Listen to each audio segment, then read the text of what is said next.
Breaking news out of Ohio now. Officials there from the state, also Norfolk Southern, speaking about that second train derailment in Springfield. Let's take you there live and listen in.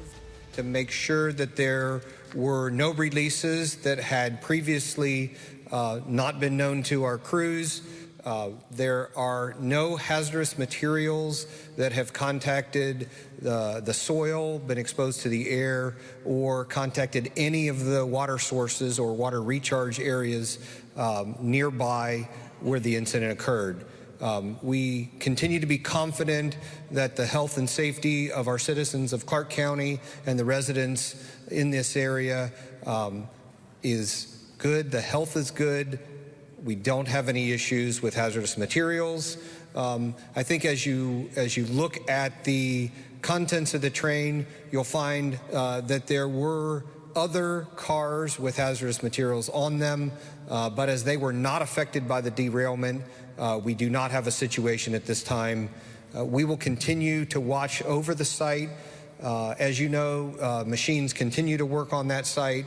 There have been other discussions about other oils or transmission fluid or something coming from vehicles. Each of those small spills, which occur across our city every day, they're being handled on a case-by-case basis.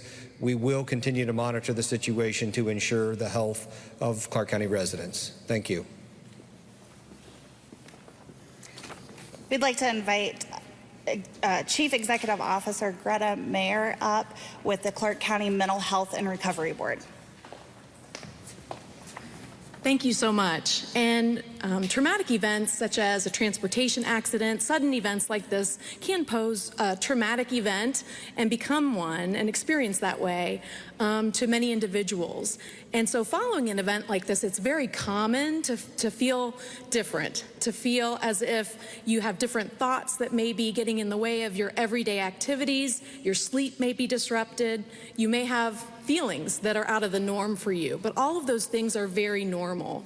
And even for those, especially close by to where the incident occurred, there may be some environmental triggers or factors, sirens, smells, and things like that, that may persist over time. But again, these kinds of traumatic reactions are common in the wake of an event that we've been hearing about today. And even some interpersonal relationships can be impacted with family, coworkers, and so on. And some stress-related physical symptoms can occur. But I'm outlining these things for you, and many of you already know this, that it's important to be kind to ourselves and each other in the wake of these kinds of events. And there are great helpful resources, professional resources in the Clark County community that are poised and ready to receive those calls for help. So I wanted to point out just a couple of those. One is the nonprofit agency Mental Health Services of Clark and Madison counties, and their phone number is 937-399-9500.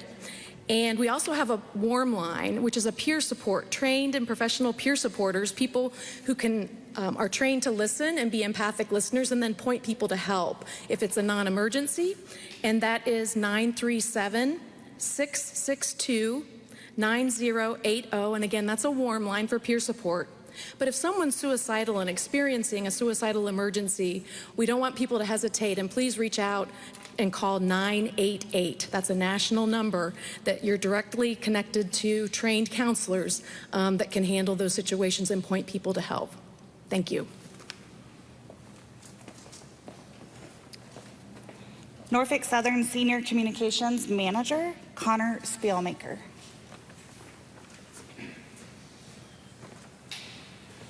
Good afternoon. I'm Connor Spielmaker from Norfolk Southern. Just want to give a quick update of what's taken place since yesterday's update. Overnight and through the morning, we spent those hours clearing cars from the track and the right-of-way, which then allowed our maintenance crews to get in and begin putting in track panels, which are prefabricated sections of track.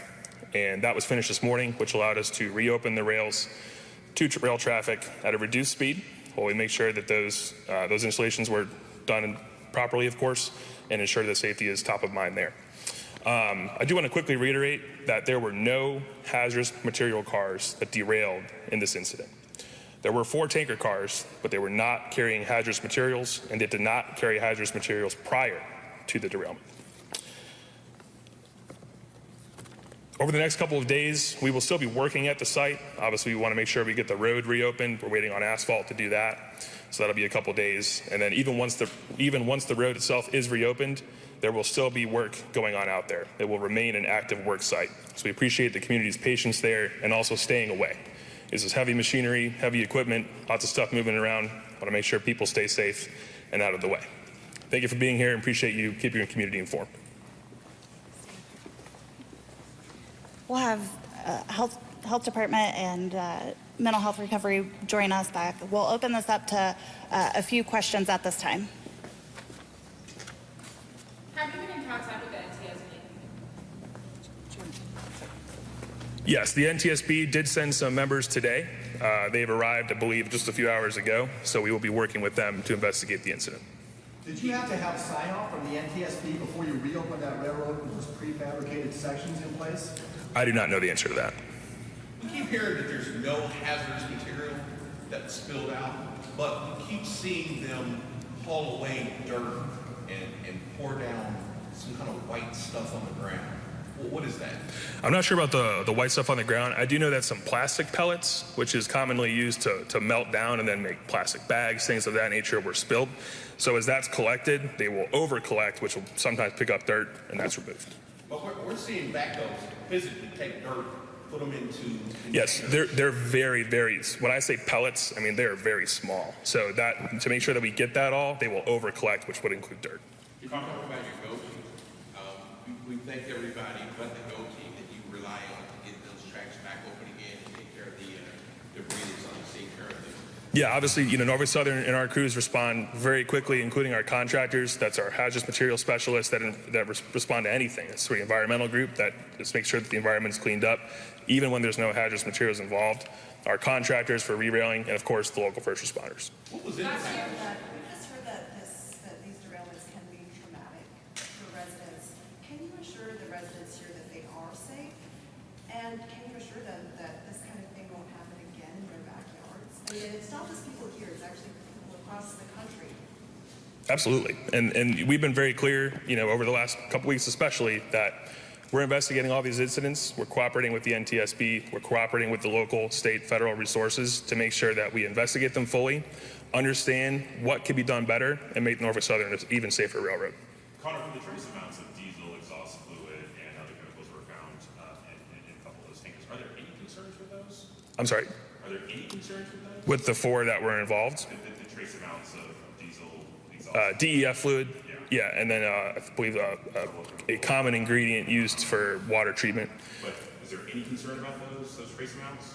No, those are residue cars. I mean, those are cars that You've been listening to various emergency management officials there in Springfield, Ohio, after Norfolk Southern's train derailment that happened over the weekend in Springfield. 2 things to tell you. They are confirming that indeed no hazardous materials were involved in that derailment. Also, environmental officials there confirming that the derailment is not near a protected water source, meaning there's no risk to public water systems or private wells. The investigation obviously going forward. This is the second wreck derailment for Norfolk Southern's trains, and we will continue to follow both investigations.